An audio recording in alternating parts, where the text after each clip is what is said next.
Hello friends, नमस्कार। अगर मैं आपसे एक प्रश्न पूछूं कि क्या आपने कभी अपने जीवन में कभी न कभी इस तरह की परिस्थिति का सामना किया हो या आपके जीवन में इस तरह की घटना हुई हो जब आपने यह सोचा हो या आपके मन में यह सवाल आया हो कि ऐसा भी हो सकता है या ऐसा भी हो सकता था। अगर आप इस तरह से सोचते हैं, चाहे वो आ, कोई भी डिसीजन बनाने से पहले या इस तरह से अगर आप सोच रखते हैं, तो मैं समझता हूँ कि आप एक बहुत ही अच्छे डिसीजन मेकर हो सकते हैं। तो जी हाँ, आज हम जिस विषय को लेकर डिस्कस करने जा रहे हैं वह है डिसीजन मेकिंग। और डिसीजन मेकिंग के लिए जो जिसकी आवश्यकता होती है वो कहलाता है मेंटल मॉडल्स। सो मेंटल्स मॉडल्स जो होते हैं वो क्या है? मेंटल्स मॉडल जो होते हैं वो टूल्स होते हैं जो हमें हेल्प करते हैं हमारे डिसीजन को लेने के लिए, हमारे डिसीजन बनाने के लिए। जिस तरह से हमें कैलकुलेट करने के लिए, है ना, डेली लाइफ में हम यूज़ करते हैं अकाउंट वगैरह करने के लिए, अकाउंटिंग वगैरह के लिए। जिस तरह से हमें कैलकुलेटर की आवश्यकता होती है, वो भी तो एक टूल है, हमारा काम आसान कर देता है, उससे हम जल्दी डिसीजन ले पाते हैं। तो ठीक इसी तरह से जो मेंटल्स मॉडल्स होते हैं वो भी हमारे डिसीजन मेकिंग को आसान करते हैं। तो आज हम इसी विषय पर डिस्कस करने जा रहे हैं। तो सबसे पहले तो मैं एक कहानी के ज़रिए मैं इसको आपको समझाना चाहूँगा। मुझे याद है कि जो मेरे गुरु हैं, जो मेरे मेंटर हैं, वो हमेशा इस बात को लेकर जोर दिया करते थे कि जहाँ कहीं भी जाओ, निकलने का रास्ता पता होना चाहिए। ये बहुत छोटी सी बात है लेकिन बहुत बड़ा इसमें मैसेज छुपा हुआ है। मैं इसको एक कहानी के माध्यम से आपको समझाना चाहूँगा। एक बार एक व्यक्ति कहीं जा रहा होता है, ट्रैवल कर रहा होता है कहीं पे। अब रास्ते में उसको भूख लगती है, प्यास भी लगती है। आसपास देखता है तो सामने उसको एक केव दिखता है, मतलब एक गुफा दिखता है। तो अब उसको आराम भी करना होता है, तो वो उस गुफा के अंदर जाता है। जैसे ही उस गुफा के अंदर जाता है उसको फल मिलते हैं, पीने के लिए पानी मिलता है। उसका तो दिन बन गया, उसने पानी पिया, फल खाया। फिर वो देखता है गुफा के अंदर में ही एक खुशबू आ रही है, एक स्वादिष्ट भोजन की। जब वो थोड़ा और अंदर जाता है तो वहाँ पर पकवान थे, भोजन थे, मिठाई वगैरह थे और पीने के लिए और भी कुछ थे जो वो शौक़ रखता रहा होगा। तो वो सब उसको मिल जाता है। वो हाँ, वो भी अच्छा से खाना भी खा लेता है और पीने के लिए जो होता है वो पी लेता है। अब होता ये है कि आ, जैसे ही गुफा के अंदर और वो ताक झाँक करने लगता है, उसे और भी आ, इस तरह के जो लग्ज़री चीज़ होते हैं वो चीज़ें उनको दिखती हैं और वो और आगे बढ़ता जाता है। आगे चलकर सुंदर स्त्रियाँ भी मिल जाती हैं, वहाँ वो समय बिताता है। अब उसका होता ये है कि जो उसके मन में और आगे जाने की इच्छा होती है, उसके जो क्यूरोसिटी होती है वो बढ़ जाती है कि आगे और क्या-क्या हो सकता है। तो वो अब बिना यह सोचे कि आगे और क्या-क्या हो सकता है, वो अंदर जाने लगता है। और ऐसे ही अंदर जाते-जाते वो एक मेज़ में, भूल-भुलैया में फँस जाता है। अब होता ये है कि आ, वो एक ऐसी जगह होता है ना, वहाँ खाने के लिए कुछ होता है, पीने के लिए कुछ होता है और ऊपर से अब वो रास्ता भूल चुका है। बहुत सारे दरवाजे होते हैं, तो अब वो जिस किसी भी दरवाजे से जाता, किसी और जगह में जाता और फँस जा रहा है। अब उसके पास बाहर निकलने का रास्ता ही नहीं है। तो अब उसने इस बारे में सोचा ही नहीं था कि ऐसा भी कुछ हो सकता है आगे चल के, कि मैं आगे चल के फँस जाऊँ। तो यही हम आज सीखने का प्रयास कर रहे हैं कि डिसीजन मेकिंग किस तरह से हमें हेल्प करते हैं। हालांकि इसमें एक और मॉरल नॉलेज हमें मिलती है कि लालच बुरी बला है, आपने सुना होगा। सो हमें बहुत ज़्यादा ग्रीड भी नहीं करना चाहिए। जितना काम चल जाए उतने में काम चल जाए तो ठीक है, और एफ़र्ट तो करना ही चाहिए। लेकिन हमें हमेशा पता होना चाहिए निकलने का रास्ता क्या है जब भी हम कहीं घुसते हैं। तो डिसीजन मेकिंग में ये बहुत ज़्यादा इम्पोर्टेंट है, और मेंटल मॉडल हमें यही सिखाते हैं। और जिस मेंटल मॉडल के बारे में आज हम सीखने जा रहे हैं वह है सेकंड ऑर्डर थिंकिंग। तो ये सेकंड ऑर्डर थिंकिंग जो है उसको हम इस तरह से परिभाषित कर सकते हैं, डेफिनेशन, कि जो हमारे थॉट्स होते हैं, जो हम सोचते हैं, उसके कॉन्सिक्वेंसेस और उसके कॉन्सिक्वेंसेस क्या हो सकते हैं। जिस तरह से हमने देखा कि वो व्यक्ति गुफा के अंदर घुसा, लेकिन उसने ये नहीं सोचा कि आगे क्या हो सकता है, आगे कुछ खतरा हो सकता है या फिर एक ट्रैप हो सकता है। उसने सोचा नहीं, वो चला गया। तो इस तरह से जो हमारे थॉट्स आते हैं किसी विषय को लेकर, या कोई हम डिसीजन लेने जा रहे हैं, तो उसके जो कॉन्सिक्वेंसेस हो सकते हैं कि ऐसा भी हो सकता है, ऐसा भी हो सकता है, वैसा भी हो सकता है। इस तरह से एक सोचने का पैटर्न होता है, एक लेयर होता है।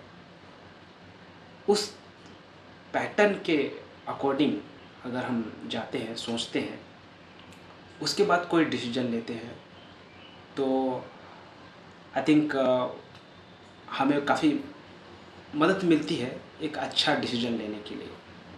आगे चलकर हम और एग्जांपल लेंगे, चाहे हम आईएएस या फिर कॉम्पिटिटिव एग्ज़ाम होते हैं उसके उदाहरण लेंगे। तो जैसे कि आप सबको पता है कि हर साल लाखों बच्चे, दसियों लाख बच्चे एग्ज़ाम में बैठते हैं, और उसका सक्सेस रेशियो क्या है, 0.01%, ऐसा ही कुछ है। लेकिन हर साल बच्चे जाते हैं, दसियों साल तक पूरी ज़िंदगी प्रिपरेशन में लगा देते हैं। मैं तो इंटरव्यू वगैरह देखता हूँ, कई लोग तो पूरी ज़िंदगी बाल वाल पूरे उड़ गए और लगे हुए हैं, बस उनको एग्ज़ाम निकालना है, और हो क्या रहा है, एग्ज़ाम नहीं निकल रहा है। लेकिन वहीं कुछ ऐसे बच्चे भी हैं, ऐसे लोग भी हैं जिन्होंने पहले ट्राई किया, और हो सकता है पहले 2 अटेम्प्ट में उनका नहीं हुआ हो, दूसरे अटेम्प्ट, तीसरे अटेम्प्ट तब भी नहीं निकला हो सकता है उन्होंने प्री निकाली होगी या फिर उसके बाद मेंस निकाली होगी।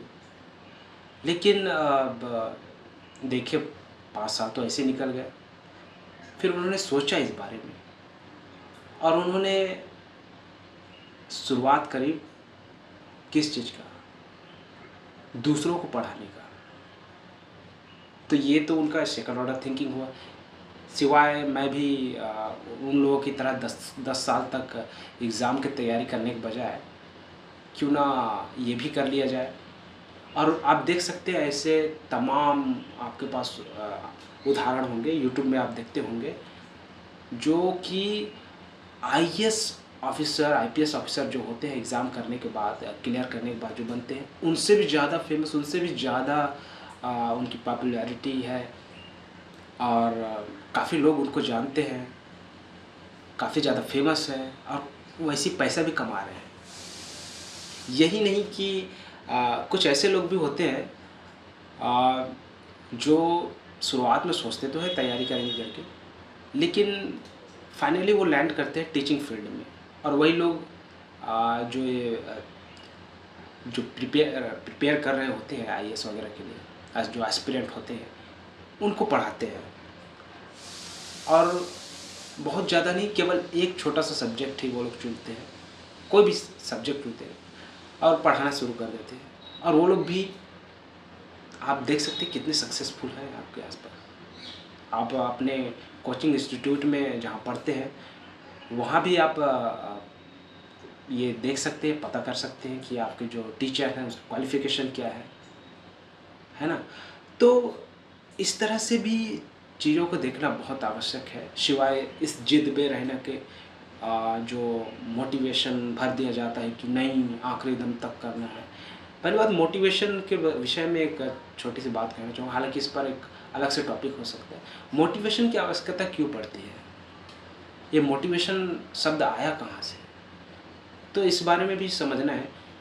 मोटिवेशन ये जो शब्द है या फिर ये जो कुछ भी है, ये भावना कहें, तो मोटिवेशन है क्या? Motivation is nothing but a strong feeling. इसको इस तरह से समझते हैं, आ, आपने बाहुबली मूवी देखी होगी। उसमें होता क्या है, जब जो दुश्मन होते हैं, जो बाहुबली की सेना होते हैं, महेश्वती की सेना होता है, उसमें हावी हो रहे होते हैं। और उसमें से एक जो होता है कि जो महेश्वती का झंडा होता है उसको गिराकर अपना झंडा लगा देते हैं। तो सब के सब डर जाते हैं, जो महेश्वती की सेना होते हैं, बाहुबली की सेना होती है, तो सब डर जाते हैं, बोलते हैं मृत्यु मृत्यु। तो यहाँ पर आवश्यकता होती है मोटिवेशन की। तब यहाँ पर जो बाहुबली होते हैं वो आते हैं और अपने लोगों को मोटिवेट करते हैं, कहते हैं कि क्या है मृत्यु। उसके बाद आपको पता है डायलॉग वगैरह, आपने मूवी देखी होगी, तो मृत्यु क्या है ये सब वगैरह होता है। फिर उसके बाद वो अच्छे से डायलॉग बाजी होता है, मेरे साथ मरेगा कौन, तो पूरे जोश से भर जाते हैं, मैं मरूंगा। तो मोटिवेशन की आवश्यकता, तो पहले क्या होता था, युद्ध के समय में मोटिवेशन की बड़ी आवश्यकता होती थी। तो इसीलिए लोगों को मोटिवेट करने की आवश्यकता होती थी, जो लीडर हुआ करते थे। अभी भी है पॉलिटिकल लीडर, आप देख सकते हैं, मोटिवेट करते हैं, और इतना ही है, और इससे ज़्यादा कुछ नहीं है मोटिवेशन के बारे में। जितना ये लोगों में बहुत ज़्यादा इसको सुपरफिशियल बना दिया गया है मोटिवेशन मोटिवेशन करके, तो मोटिवेशन के चक्कर में बहुत ज़्यादा पढ़ने की आवश्यकता भी नहीं है। अगला हम एक एग्ज़ाम्पल ले, अगर सेकंड ऑर्डर थिंकिंग के विषय में, तो एक बहुत ही फेमस घटना हुआ था जिसको कोबरा इफ़ेक्ट के नाम से जाना जाता है। आप गूगल पे सर्च भी कर सकते हैं। तो उस समय हुआ ये कि जो हमारा देश जब अंग्रेज़ों का गुलाम हुआ करता था, तो उस समय हुआ ये कि सांपों की संख्या बहुत ज़्यादा बढ़ गई थी तब, और वो भी जहरीले सांप थे। तो अंग्रेज़ों ने क्या एक सलूशन निकाला कि सांप को पकड़वाना है, अब पकड़ेगा कौन, उनके पास इतने लोग तो नहीं थे। तो उन्होंने कहा कि जो लोकल थे, इंडियंस थे, उनके सामने एक प्रस्ताव रखा कि अगर आप सांपों को पकड़ के ले आते हैं, जहरीले सांपों को, तो आपको उसके बदले में इनाम दिया जाएगा, पैसे दिए जाएंगे। तो ठीक है, सलूशन मिल गया, लोगों ने भी इसमें हामी भर दी, क्या है, सांप पकड़ के लाना ही तो है। अब लोग सांप पकड़ के लाने लग गए, लाते गए। फिर अंग्रेज़ों ने ये रियलाइज़ किया कि ये तो कुछ ज़्यादा ही हो रहा है, जितना सांप हम एक्सपेक्ट कर रहे थे उससे ज़्यादा सांप आने लग रहे हैं। ये सांप आ कहाँ से रहा है इतना ज़्यादा, इतना सांप तो नहीं होना चाहिए उनके हिसाब से। फिर जब उन्होंने इस बारे में पता लगाया और जब छानबीन शुरू करी, तब उन लोगों को पता चला एक इंटरेस्टिंग चीज़ कि सांप जो आसपास हुआ करते थे, जिनके लिए इनाम वनाम रखा गया था, वो तो पकड़े गए हैं। लेकिन अब हो क्या रहा है कि सांप देश से ही नहीं, अलग अलग हिस्से से आ रहे हैं सांप, देश के अलग अलग हिस्सों से, और सिर्फ देश से ही नहीं बल्कि अलग अलग देशों से भी सांप आना शुरू हो गया है। और यहीं तक नहीं, सांपों की ब्रीडिंग भी शुरू हो गई है। इस वजह से सांपों की संख्या इतनी बढ़ रही है। तो अब यहाँ पर वही बात आती है कि इस बारे में तो उन्होंने सोचा ही नहीं। फिर से वही बात आ जाती है कि ऐसा भी हो सकता था या ऐसा भी हो सकता है। तो यहाँ पर हम देख सकते हैं इस तरह से डिसीजन मेकिंग के लिए सेकंड ऑर्डर थिंकिंग की आवश्यकता होती है। और सेकंड ऑर्डर थिंकिंग के विषय में मैं कहना चाहूँगा कि ये ना सिर्फ ये लाइफ के हर फील्ड में एप्लीकेबल है, चाहे वो आप कैरियर को लेकर हो, इन्वेस्टमेंट को लेकर हो, मैरिज को लेकर हो, हर जगह ये एप्लीकेबल है। क्योंकि आ, आपके लाइफ में या हमारे लाइफ में दो चार ही ऐसे बड़े इवेंट आते हैं, चाहे वो शादी हो, कैरियर हो, वहाँ पर डिसीजन लेना, सही डिसीजन लेना बहुत आवश्यक है। और यहाँ पर आवश्यकता होती है कि वो सही डिसीजन हम ले कैसे। फॉर एग्ज़ाम्पल 10th के बाद हम लोग कौन सा विषय को लेकर पढ़ाई करें, कौन सी जॉब करें, किससे शादी करें, कहाँ पर इन्वेस्टमेंट करें। तो आप देख सकते हैं कि सेकंड ऑर्डर थिंकिंग की आवश्यकता कितनी ज़्यादा है, इसको सीखने की आवश्यकता इतनी ज़्यादा क्यों है। और इसको दुर्भाग्यपूर्ण कहूँ, अनफॉर्चुनेट कहूँ कि हमें ये ना स्कूलों में सिखाया जाता है जहाँ हम इतने पैसे देते हैं, ना कॉलेजेस में हमें सिखाया जाता है, कहीं नहीं सिखाया जा रहा है। मैं अपने आप को सौभाग्यशाली मानता हूँ कि जो मेरे मेंटर्स हैं, मेरे गुरु हैं, उनके थ्रू मुझे सीखने का मौका मिला। और यही चीज़ मैं आप लोगों को भी यही नॉलेज आपसे शेयर करने जा रहा हूँ। और आगे चलकर इसी से रिलेटेड संबंधित मैं और भी चीज़ें आपके सामने आपके लिए लेके आऊँगा। तो जाने से पहले मैं मतलब वीडियो को ख़त्म करने से पहले एक और मैं कहानी सुनाना चाहूँगा। हालांकि ये भी एक मॉरल नॉलेज ही कह सकते हैं और ये सेकंड ऑर्डर से भी रिलेटेड है। तो ये कहानी है एक किसान की।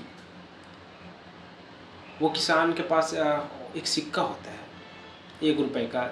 उस समय आप जान सकते हैं, ये बहुत पहले की बात है। अब वो 1 रुपए बहुत होते थे उस समय भी। अब एक दिन हुआ ये कि गांव में पता चला कि कहीं आसपास एक बहुत बड़ा खजाना गड़ा हुआ था, जो किसी खदान में दबा हुआ था। तो खदान में काम करते करते लोगों को मिली और वो इतना ज़्यादा था कि पूरे गांव भर के लिए बहुत ज़्यादा था। तो अब हुआ ये कि गांव में जैसे बात पता चली, सब दौड़ के जाने लग गए वहाँ पे। और जिनके पास जो था, झोला थैला वगैरह, सब भर भर के लाने शुरू कर दिए, बार बार लाना शुरू कर दिए। अब उस किसान को भी पता चल गया कि वहाँ पर सोना वगैरह है, खजाना वगैरह है। अब वो भी चल दिया उधर। अब हुआ ये कि रास्ते में जाते वक्त उसका 1 रुपया जो उसके पास था वो कहीं झाड़ियों में जाके गिर गया। अब हुआ ये कि वो तो घबरा गया, कहाँ गिर गया मेरा 1 रुपया। और इसी 1 रुपए के लिए वो झाड़ी में कूद गया और झाड़ी में वो उस रुपए को ढूंढना शुरू कर दिया। अब वो उसी का कोई पड़ोसी रहा होगा, उसने उसको देखा, वो खजाना लेके आ रहा था। उसने देखा कि कर क्या रहा है, सोचा कर रहा होगा कुछ। तो वो उसको इग्नोर कर दिया और घर गया और अपना जो सोना वो लेके आ रहा था छोड़ दिया और दोबारा सोना लेने के लिए गया। फिर वहाँ पे गया, दोबारा सोना अपना कलेक्ट किया, वापस आ रहा था, खजाना जो भी हो। फिर उसने देखा ये आदमी अभी भी वहीं पर है, कर क्या रहा है। फिर उसने इग्नोर किया, फिर चला गया, फिर वापस आया सोना लेने के लिए या फिर खजाना लेने के लिए। अब जब ये दूसरे तीसरे बार जब उसने देखा, इस बार उससे रहा नहीं गया। उसने उससे पूछ ही लिया आखिर में, अरे भाई तू कर क्या रहा है यहाँ पे, पूरा गांव लगा हुआ है सोना जो खजाना है उसको कलेक्ट करने के लिए, पर तू कर क्या रहा है। तो फिर उस आदमी ने जवाब दिया कि भाई साहब मेरा 1 रुपया है जो गिर गया है, मैं उसी को ढूंढ रहा हूँ। खैर ये एक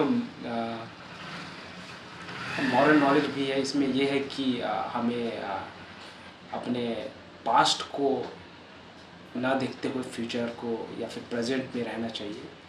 और यहाँ पर सेकंड ऑर्डर भी यही तो सिखाता है हमें। Second order thinking, third order, fourth order thinking यही तो सिखाता है कि आगे की संभावनाएं ऐसा भी हो सकता है। वो 1 रुपया को छोड़ दूँ भाई, मेरे पास इतना आगे खजाना पड़ा हुआ है उसको ले लूँ, पर नॉर्मली ऐसा नहीं हो पाता।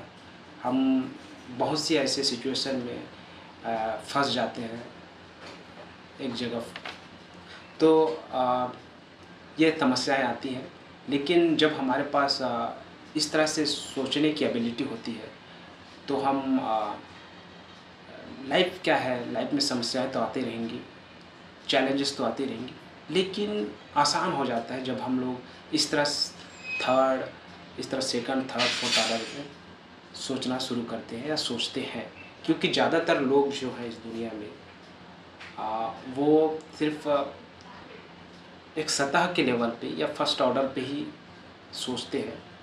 जैसे कि मैंने एग्ज़ाम्पल दिया, जो IAS PCS या फिर कॉम्पिटिटिव एग्ज़ाम सरकारी जॉब की तैयारी करते हैं, उन्होंने मान ही लिया कि हमारा जो कुछ भी है यही है, और उसके अतिरिक्त आसपास वो लोग कुछ सोचते भी नहीं कि इससे बियॉन्ड भी संभावनाएं हो सकती है, इसी से रिलेटेड और भी संभावनाएं हो सकती है जो लोग कर रहे हैं। और इसीलिए जो सक्सेस रेशियो है इतना कम है, क्योंकि सक्सेस रेशियो कम होने के पीछे स्वाभाविक सी बात है, पोस्ट ही नहीं होते, हज़ार भर कुछ पोस्ट होते हैं, तो जितना लोगों को जाना है वो लोग तो जाना ही है, जिनको रह जाना है वो तो रह जाना ही है, क्योंकि अगर वो उस काबिल ही नहीं है तो वो नहीं जा पाएंगे। तो इसको समझने की आवश्यकता है। तो मैं समझता हूँ कि ये वीडियो आपको लिए हेल्पफुल रहा होगा, और आगे और भी मेंटल्स मॉडल्स जो हैं उसको मैं लेकर आऊँगा, और वो भी डिसीजन मेकिंग को हेल्प ही करेंगे। और अगर आपका डिसीजन अच्छा होगा तो स्वाभाविक सी बात है, आपकी लाइफ भी अच्छी होगी और आप लाइफ में तरक्की भी करेंगे, सक्सेस भी आप अचीव करेंगे। तो thank you so much and have a nice day.